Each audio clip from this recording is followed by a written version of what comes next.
wabarakatuh. Kembali lagi di mana lagi kalau bukan di Sapa UMG, saling sapa untuk menyapa. Bersama saya Meli, Humas Universitas Muhammadiyah Gresik. Kali ini saya kedatangan dua tamu, yaitu tentunya mahasiswa ya, dari salah satu organisasi mahasiswa atau Ormawa di Universitas Muhammadiyah Gresik, yaitu Badan Eksekutif Mahasiswa. Oke, ini ada dua mas-mas kece ini di sini. Bisa diperkenalkan mas? Dirinya masing-masing, siapa namanya atau nama bikinnya itu apa gitu. Silakan, Mas siapa dulu? Jangan rebutan. Aku dulu atau Monggo. ya. Silakan. Monggo gitu. Mungkin yang pertama dari saya. Perkenalkan, nama saya Dimas Adi Putra. Biasanya kalau dari teman-teman panggilnya Dimas. Dimas gitu aja. Iya, Dimas. Oke. Kali ini kayaknya udah pernah kelihatan ya, udah pernah on frame ya di Sapa UMG. Iya. Silakan Mas. Baik, kembali lagi saya Gudir di sini. Ada di dalam podcast kali ini lagi ya. Oke. Mas Gudir. Seperti itu. Mas Gudir dan Mas Dimas gimana kabarnya pada hari ini?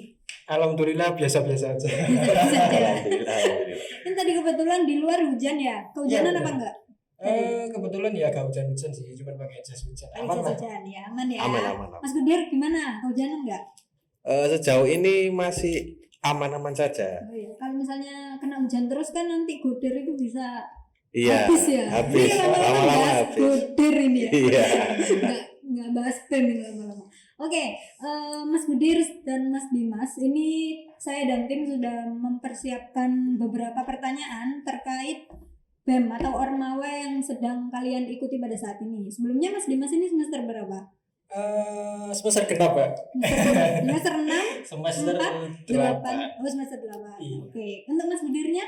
Untuk saya semester genap ya mungkin. Cuma kalau dibilang ini takutnya saya menjadi buronan dosen-dosen ini, gitu soalnya ya. saya sudah. Semester genap gitu ya Mas? Iya, Gudir? semester genap. Oke. Ini saya bacakan pertanyaan pertama ya ini ya buat Mas Gudir sama Mas Dimas ini. Menurut kalian seberapa besar sih peran Badan Eksekutif Mahasiswa untuk meningkatkan mutu kampus Universitas Muhammadiyah Gresik? Ini jawabnya satu persatu nggak apa-apa atau mungkin satu lalu ditambahkan oleh yang lain juga boleh. Silakan. Bos besar dulu? Wah, Wah bos besar. jangan aja dulu. Gudir. Kalau saya ini pelengkap saja. Aduh, Oke. kok lengkap. Monggo, Ya. monggo.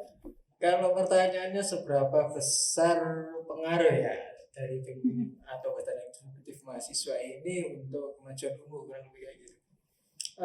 Kalau menurut saya sih sebenarnya kalau dibilang berpengaruh pasti berpengaruh ya, karena nggak bisa dipungkiri BEM atau badan eksekutif mahasiswa ini kan salah satu organisasi yang ada di tingkat universitas. Bisa dibilang dia ini ada di tingkatan yang ya mungkin istilahnya agak di atas lah, walaupun dia nggak di atas Iya, banget iya, gitu iya, ya. benar-benar.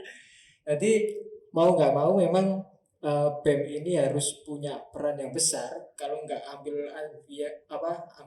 andil yang besar itu otomatis dia nggak akan muncul, dia nggak akan kelihatan.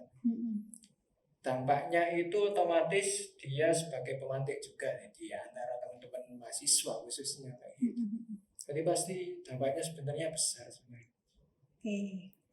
Tambahan, Mas Gudir? Ya mungkin kalau pandangan saya ya, sebenarnya dengan adanya Badan Eksekutif Mahasiswa sendiri ini sangat membantu dari teman-teman mahasiswa, seperti beberapa hal yang memang seringkali itu kurang lebih ke kayak pendampingan. Karena mungkin dampaknya ini tidak secara langsung, namun kayak lebih ke setiap personal dari mahasiswanya, seperti itu Pak. Oke.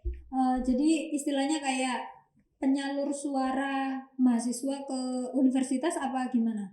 Bisa Ya, jadi kayak gitu seperti ya, itu, seperti itu. Jadi misalnya mahasiswa itu punya unek-unek, kok kampusnya kok lama-lama gini ya, gini-gini. Lalu nggak sesuai sama itu, nggak sesuai sama plan awal kampus kayak nyeleweng gitu loh. Nah jadi Iya. itu kan otomatis kan mahasiswa bersuara ya, dan nggak secara langsung bersuara itu langsung si A langsung ke rektor atau mungkin si ini ke ini, itu harus melalui BEM ini ya. Jadi BEM ini membantu untuk menyampaikan suara mahasiswa ke Civitas gitu ya.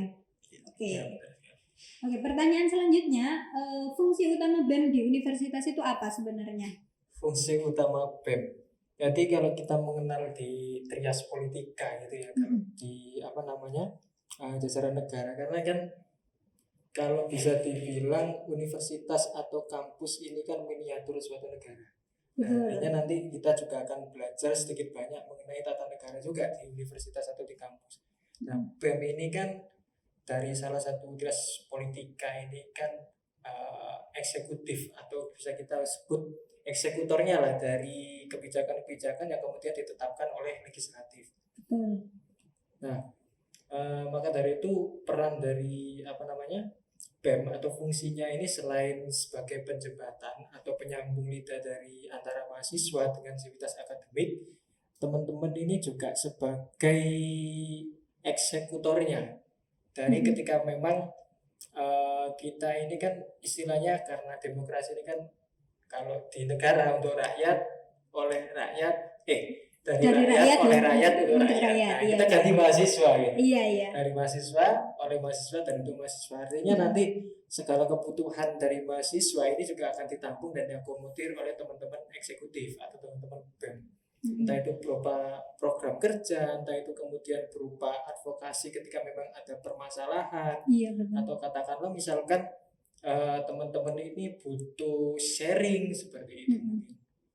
Jadi membuka forum untuk mendengarkan suara-suara mahasiswa itu ya. Jadi pernah membuka seperti itu. Jadi fungsinya tuh tentu ada ya. Setiap organisasi itu tentunya memiliki fungsi dan tujuan masing-masing. Iya. Mungkin tambahan dari Mas Gudirnya? Mungkin selebihnya sudah dijelaskan ya untuk definisi dari BEM sendiri ya. Mungkin seperti itu sih Mbak untuk pandangan saya juga ya. Iya. Mengenai BEM. Oke, barusan tadi kita udah membahas fungsi secara umum BEM untuk mahasiswa itu seperti apa. Sekarang saya mau tanya pada individu masing-masing nih. Kira-kira gimana sih cara Mas Dimas sama Mas Budir ini memanage waktu antara organisasi bersama kuliah itu gimana? Apalagi mungkin ini Mas Budir sama Mas Dimas ini ada yang nyambi kerja ini, jadi organisasi kuliah sambil kerja itu manage-nya gimana sih? Ya, yang jelas kalau kita biasanya diajarkan di organisasi ini kan mengenai prioritas, betul ya?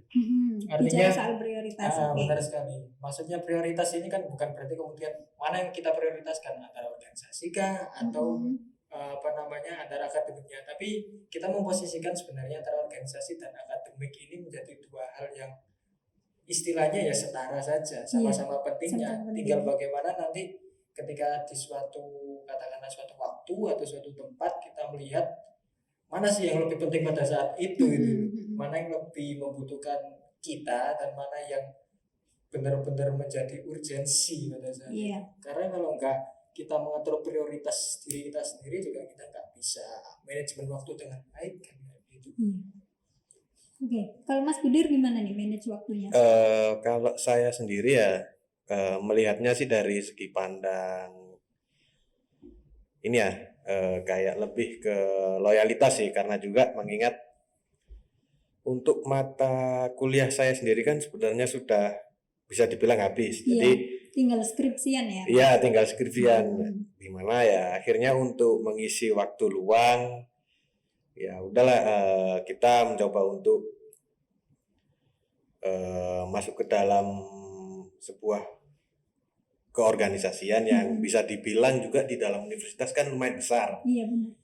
Jadi sekaligus juga untuk pengabdian sih kalau dari saya sendiri, karena memang mungkin dari saya juga sudah menemukan titik kenikmatan dalam berorganisasi ya mungkin ya. Jadi sudah berapa tahun ini hidup selalu ada di dalam organisasi seperti itu. Jadi bisa dibilang pun nggak ada rasa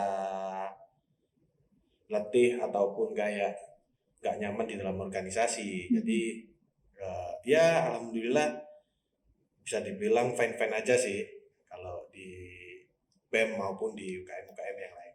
Ya, jadi organisasi ini dimanfaatkan dan dinikmati dengan Iya. baik ya. Jadi nggak pernah bingung manage waktunya gimana, soalnya sama-sama dianggap penting gitu ya. Oke, kembali ke topik. Boleh di-spill dong kira-kira proker dari BEM di periode ini tuh apa saja? Banyak sebenarnya. Banyak. Boleh Karena nanti di-spill kan nih. ini sih di dalam kabinetnya Presiden Budi ini kan ada beberapa kementerian dan masing-masing kementerian juga punya program kerjanya masing-masing. Masing-masing. Banyak sih sebenarnya. Itu nanti juga bisa dicek di Instagramnya BEM kalau mau lebih detail.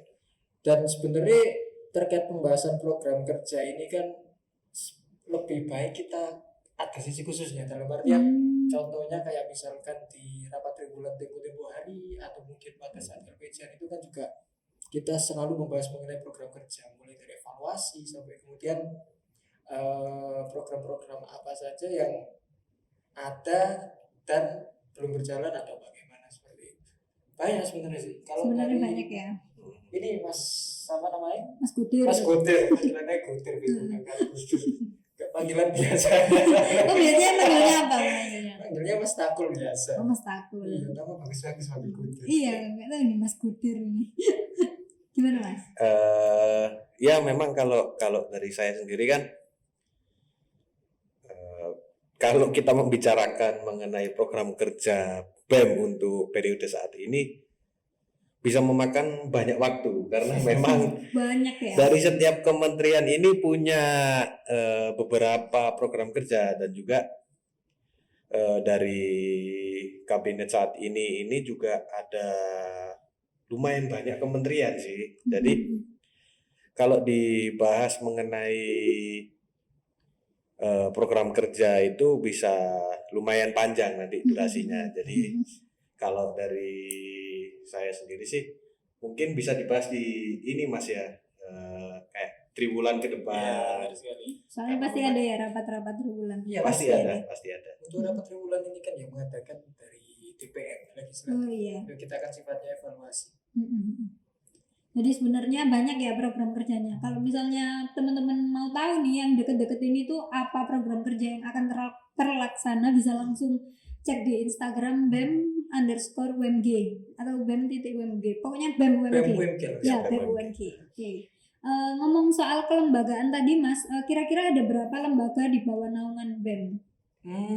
Kalau ngomong lembaga untuk di bawah naungan BEM sendiri cuma ada satu. Tapi kalau kita ngomongin kementerian ini beda lagi. Lembaga ini kan yang dimaksud struktural itu yang ada di bawah BEM dalam artian sebenarnya terpisah dari kabinet, terpisah dari kementerian, cuma dia lembaga yang punya otonomi khusus gitu. Itu kalau ngomongin lembaga cuma ada satu, LK3SM yang tempo hari sempat baru dibentuk. Oh, apa yang untuk sering membahas itu kan kekerasan ya. Tapi kalau untuk kementerian kurang lebih ada 8 atau 7. Mulai dari Kementerian Dalam Negeri, Kementerian Luar Negeri, Kemenpolhuk Politik dan Hukum itu, kemudian Kementerian Kemenpora, ada Kemensos, ada Kemendikbud, sama Kemenkeu. Kurang ya? Ada lagi? Sudah kayaknya ada 7. 7 ya, sekitar 7. Oke, pertanyaan selanjutnya, bagaimana mahasiswa sebagai agen perubahan itu peran BEM untuk di tengah-tengah mahasiswa itu seperti apa? Menurut Mas Bima sama Mas Kudir. Mas Kudir. Agent of change atau agen perubahan. Ya, jadi kalau kita dari awal masuk kuliah sebagai mahasiswa kan sering sekali dibahas itu. Bagi peran fungsi mahasiswa khususnya agen perubahan. Jadi memang mahasiswa ini kan istilahnya itu pemuda yang digadang-gadang bisa membawa perubahan untuk suatu bangsa.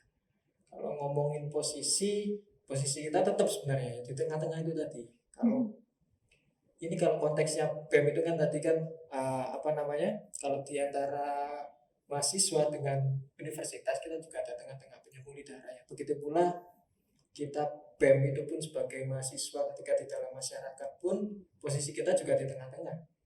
Jadi kita juga penyambung lidah antara masyarakat dengan birokrasi apa namanya pemerintahan, antara juga birokrasi pemerintahan ke masyarakat sebenarnya. Iya.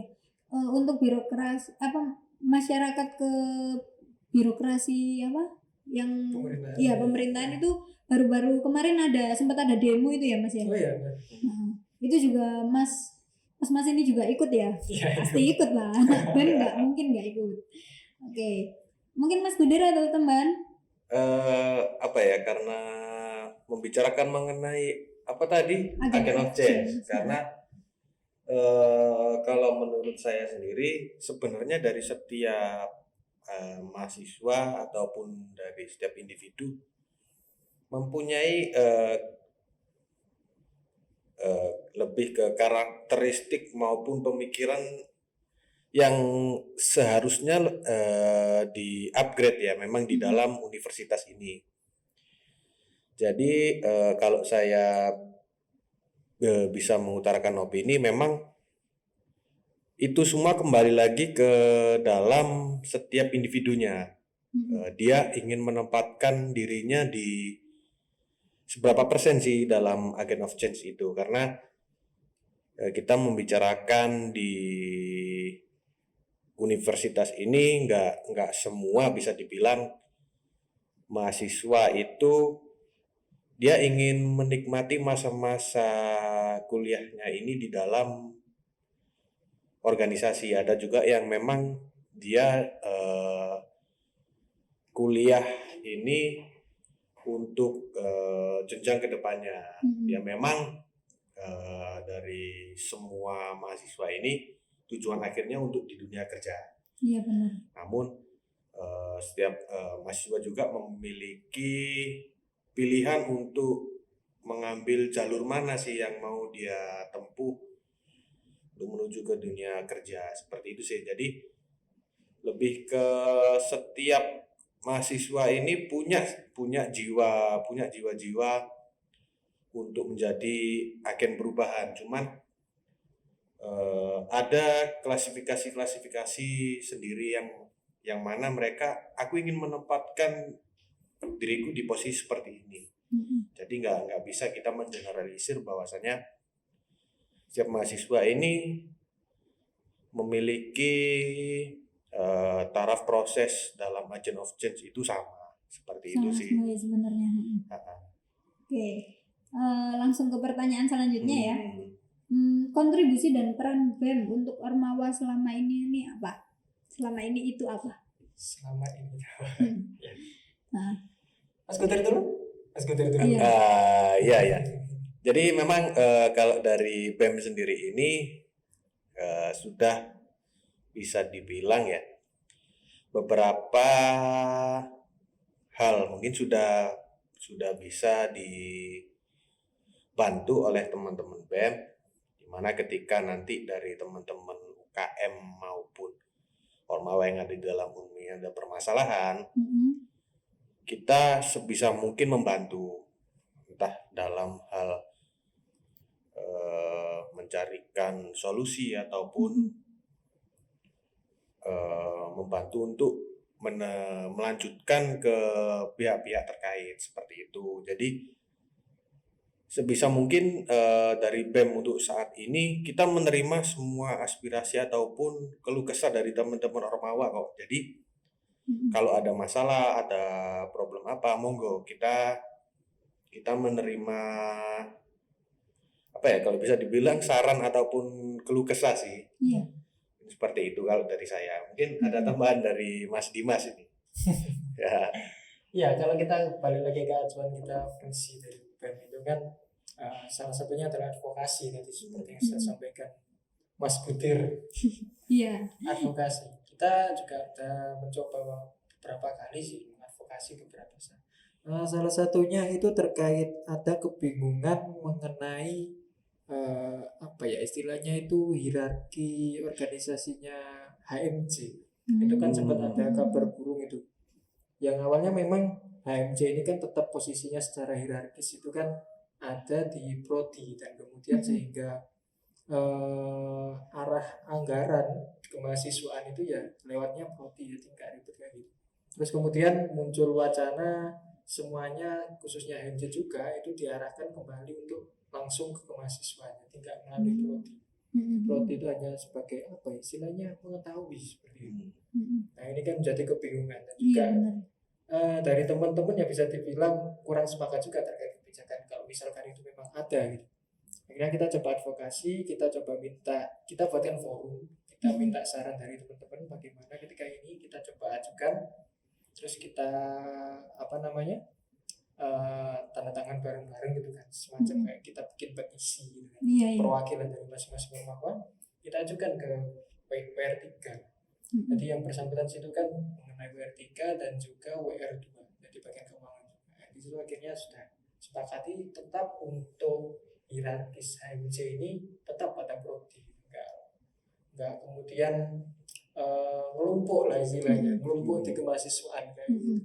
Jadi ada apa mengikuti step by step yang itu ya yang ada ya. Jadi kalau misalnya mahasiswa itu nggak langsung ke birokrasi atau mungkin ke civitas yang lain, harus melalui prodi dulu atas pengetahuan prodi kan, soalnya kan dari HMJ ya. Iya. Nah, jadi suara mahasiswa ditampung di HMJ, HMJ bilang ke prodi, prodi bilangnya langsung ke itu. Jadi ada apa ya? Ada urutannya sendiri-sendiri gitu. Nggak boleh ada satu yang diloncati gitu ya Mas ya. Oke. Pertanyaan selanjutnya, menurut Mas ini haruskah anggota BEM mempunyai pandangan visioner untuk organisasinya? Contohnya itu seperti apa aja? Pandangan visioner. Pandangan visioner. Kalau pandangan visioner pasti sih, khususnya otomatis dari petingginya langsung pres BEM. Karena kan khususnya dari pres, atau kita kan bisa mengistilahkan pres BEM itu sebagai ketua dari organisasi. Maka khususnya dari pres BEM ini selain punya visi, dia juga harus punya gambaran yang jelas mengenai organisasi ini, nanti misinya juga arahnya mau seperti apa perjalanan dengan visinya itu. Setiap anggotanya pun kalau bisa dibilang, kalau visi masing-masing sih kalau bisa tetap harus relevan dengan apa yang dibawakan oleh pimpinannya atau pres BEM. Karena kalau nanti masing-masing punya pandangan yang terlalu berbeda kan, kalau ya campur aduk. Benar. Jadi seenggaknya maksud visi ini ya, kalau istilahnya visi ini maksudnya apa ya, tujuannya baik tapi kemudian masih relevan sama-sama dengan yang dibawakan oleh atasan, ya nggak masalah. Tapi kalau benar-benar berbeda masing-masing ya enggak, janganlah kalau bisa. Mencapai tujuannya juga sulit ya kalau misalnya beda-beda gitu ya. Ya Mas Gudir mungkin ada tambahan. Mungkin kalau dari saya sih lebih ke apa yang ingin dilakukan oleh setiap orang yang nantinya akan masuk ke dalam BEM sendiri itu nanti kiranya berawal dari keinginan sih, dia keinginan yang kuat, terus juga apa yang ingin dilakukan ya itu tadi ya, seperti kayak yang dia rasakan ketika di dalam HMJ, ketika ada adzan ini kita berhenti sejenak ya. Ini secara organisasinya atau? Secara organisasi, soalnya kita bahasnya BEM ya ini. Kalau secara organisasi nggak ada sih, karena masing-masing nanti personal anggotanya juga punya figur masing-masing. Jadi kalau secara organisasi memang nggak ada sebenarnya. Nggak ada patokan khusus lah. Jadi nggak ada kayak misalnya Pres Budi, ayo Rek kita harus sama kayak ini gitu, enggak ya. Pokoknya di dalam organisasinya itu jalan dengan baik, terus punya unek-unek itu juga diomongin langsung gitu ya, kayak di sharing sama-sama gitu biar majunya itu bisa bareng-bareng. Berarti nggak ada ya, kalau pribadi kalian ada kan ya? Kalau pribadi masih ada. Ada ya. Maksudnya kalau secara organisasi disamakan semua terlalu tertutup. Iya benar. Nanti masing-masing juga pasti punya beda. Oke, masuk ke pertanyaan selanjutnya. seberapa penting BEM ikut andil dalam kebijakan yang berhubungan dengan kemahasiswaan menurut kalian? Oh, oke. Kalau seberapa penting, hampir sama dengan pertanyaan sebelumnya sih sebenarnya. Iya. Sangat penting karena nanti secara hierarkis atau garis koordinasi maksudnya. Ini juga nanti kan teman-teman BEM sebagai istilahnya perwakilan lah dari teman-teman. Nanti kita membawakan segala keluh kesahnya, segala kata-kata saran, masukan dan lain sebagainya itu juga nanti arahnya ke kemahasiswaan. Dan ketika adanya BEM ini juga menjadi salah satu apa ya istilahnya, menjadi salah satu pertimbangan yang besar juga dari kemahasiswaan ataupun wakil rektor 3 dalam mempertimbangkan gitu. Jadi bedanya nanti kalau BEM ini kan nanti sebagai perwakilan itu tadi dari keseluruhan Ormawa. Beda lagi kalau nanti cuma satu Iya. kan beda gitu. Itu yang bikin berpengaruh sebenarnya. Berpengaruh ya. Mas Kudir ada tambahan? Ya hampir sama, namun lebih tambahan sedikit ya. Jadi untuk penting enggaknya ketika BEM ikut andil dalam perumusan kebijakan kemahasiswaan itu sangat penting karena nanti ketika kebijakan ini diterapkan di dalam universitas nantinya kebijakan ini akan memberatkan dari teman-teman mahasiswa maupun dari pihak birokrasi atau tidak, karena itu nanti akan berkesinambungan dari kedua belah pihak, antara dari pihak universitas maupun dari pihak mahasiswa, seperti itu sih.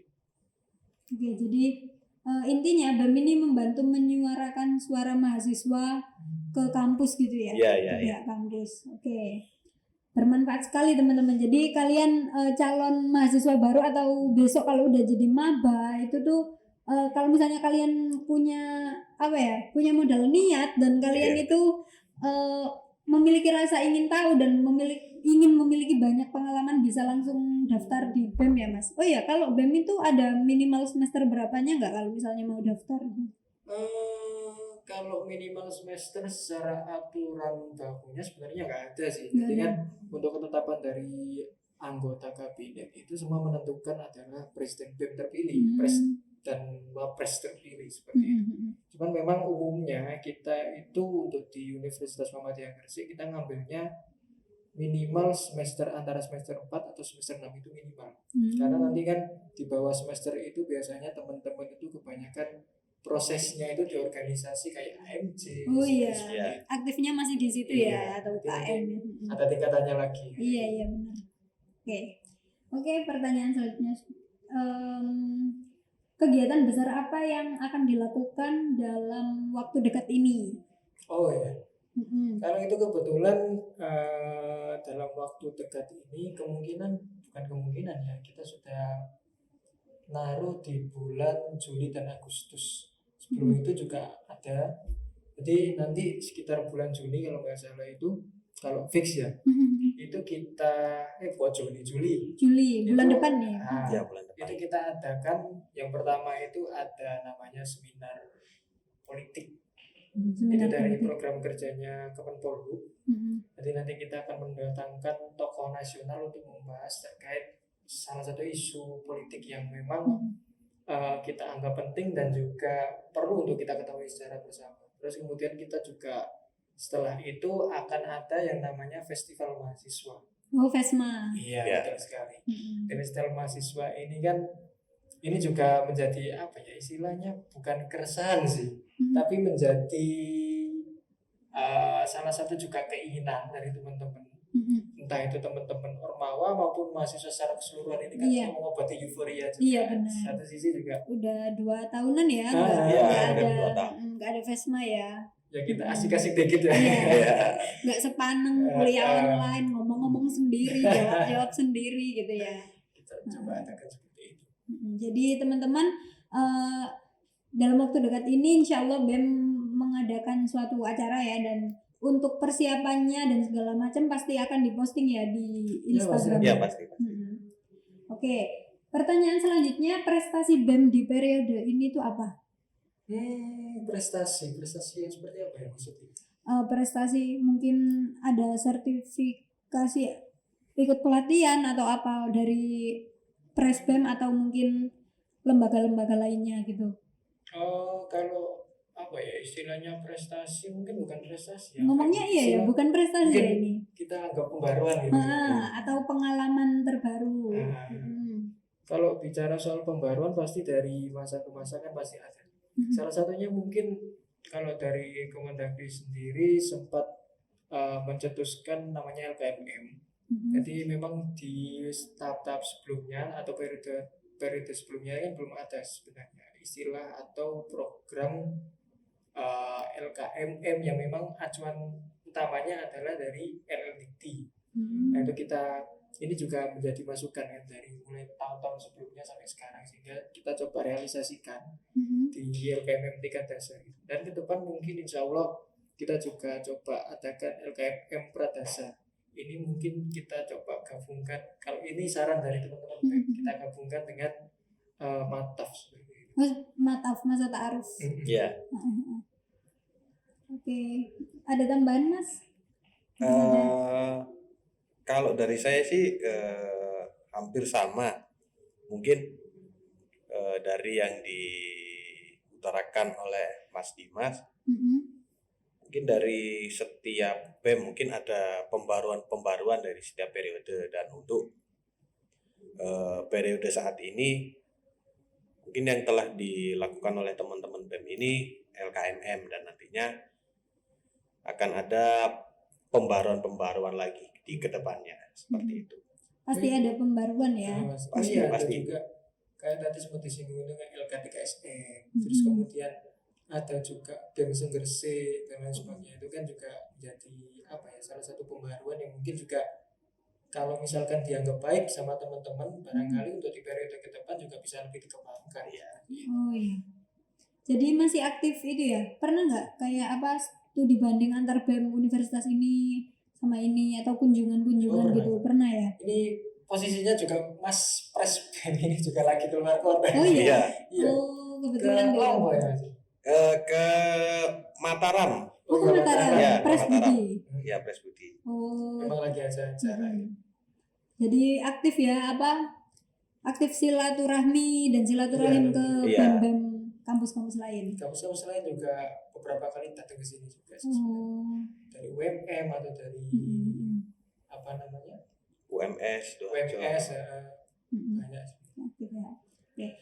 Pertanyaan selanjutnya, dukungan kampus terhadap BEM itu seperti apa?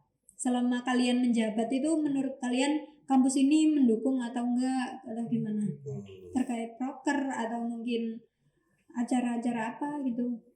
Kalau dibilang mendukung sih mendukung ya. Iya. Karena memang apa yang kita lakukan ini kan juga selain memang dari keluh kesahnya mahasiswa, ini juga kan memang juga untuk kampus juga sebenarnya kebanyakan seperti itu. Cuman ya terkadang memang adalah sedikit yang tersendat itu masih ada. Pro dan kontra ada, dan itu sudah biasa ya kalau dalam organisasi. Oke, ini memasuki pertanyaan terakhir ya. Cita-cita dan harapan kalian selaku perwakilan dari BEM untuk BEM sendiri dan untuk UMG itu apa? Oke. Dari mungkin saya dulu ya.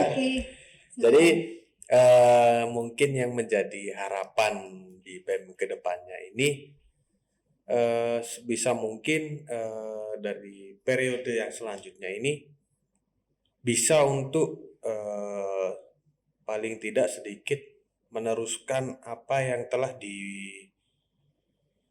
oleh teman-teman BEM pada saat ini, karena itu akan menjadi hal yang sia-sia ketika di periode kedepannya ini dari teman-teman BEM yang mungkin siapa tahu nanti siapapun yang akan menjadi pres maupun anggota-anggota BEM-nya akan menjadi sia-sia ketika program kerja yang sudah dicapai oleh BEM pada saat ini namun tidak bisa bahasanya tidak terrealisasikan di periode yang selanjutnya, seperti hal-hal yang memang bisa dibilang sifatnya untuk mahasiswa sendiri lagi seperti LKMF maupun seperti kayak hal-hal yang memang diperlukan oleh mahasiswa. Jadi harapannya lebih ke peka sih ke setiap mahasiswanya, setiap ada keluhan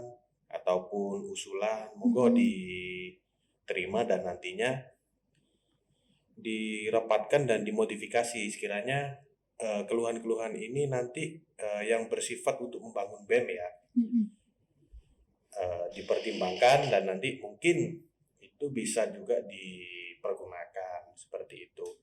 Jadi harapannya apa yang telah ditinggalkan oleh teman-teman BEM periode saat ini nantinya semoga bisa dilanjutkan oleh teman-teman BEM periode yang selanjutnya itu tadi. Seperti itu sih kalau dari saya. Mungkin dari Mas Dimas.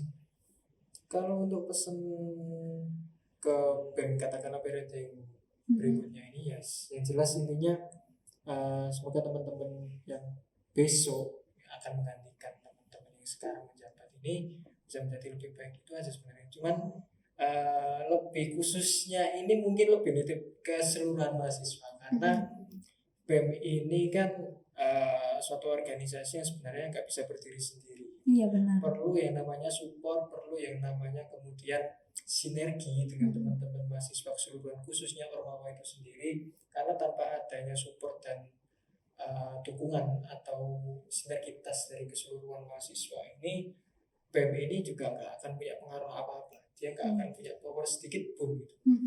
Dia di sini kan sifatnya hanya menjembatani, mewakili. Nah, kalau teman-teman yang diwakili dan jembatani itu nggak mau dijembatani ya Susah. Tujuannya nggak bisa satu gitu ya, nyabang gitu ya. Oke, teman-teman, alhamdulillah semua pertanyaan yang sudah saya siapkan dan tim hari ini di Sapa UMG sudah terjawab oleh Mas Gudir sama Mas Dimas. Harapan saya juga semoga BEM ini semakin berjaya selalu di periode-periode selanjutnya juga semakin baik gitu ya, dan orang-orang yang ada dalam organisasinya, dan juga semoga acara atau proker yang akan dilaksanakan baik sekarang atau di periode-periode yang akan datang selalu berjalan dengan lancar dengan ditambah dukungan dari pihak kampus ya. Jadi semua proker atau program kerja ini bisa terlaksana dengan baik. Amin. Oke, sekian Sapa UMG pada episode kali ini bersama saya Meli, Mas Goder, Mas siapa? Mas sebenarnya namanya siapa? Lupa. Ya cukup Gudir saja. Mas Goder ya. Gudir Oke, ini saya closing lagi nih. Sekian Sapa UMG episode kali ini bersama saya Meli, Mas Goder dan juga Mas Dimas. Mungkin teman-teman kalau misalnya ada yang mau ditanyakan bisa langsung DM di Instagram BEM UMG ya, untuk info lebih lengkapnya. Oke teman-teman, terima kasih. Sekian Sapa UMG pada episode kali ini. Fastabikul khairat. Wassalamualaikum warahmatullahi wabarakatuh.